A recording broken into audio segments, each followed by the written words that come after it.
What's up guys, it's Claudio from Visualmodo WordPress themes, and in today's video we're gonna learn how to improve your Windows performance and how to save memory. This can be potentially taking a lot of space on your SSD, on your AG, and it's a very simple solution for this. But before I can continue, please take a moment to hit the subscribe button, like this video and share this content for a friend of yours. After this, review your Windows starter panel and click into this button right here.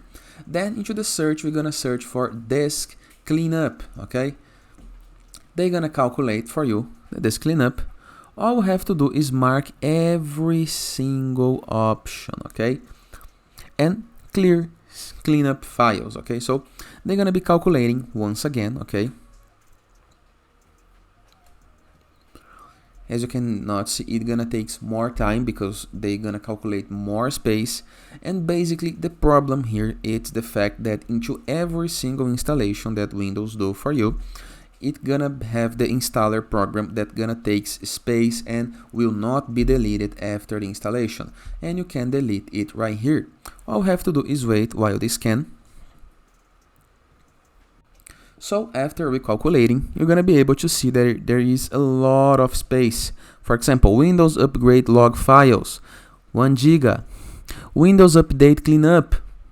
As you can see, there is a lot of space.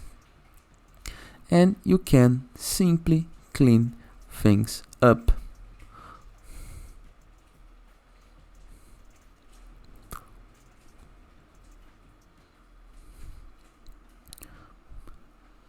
Delete files. Now all I have to do is wait while the process to be completed. And that is. I hope you guys enjoyed this video. Feel free to use the comment section below in the case that you have any question, and I'll see you guys tomorrow. All the best!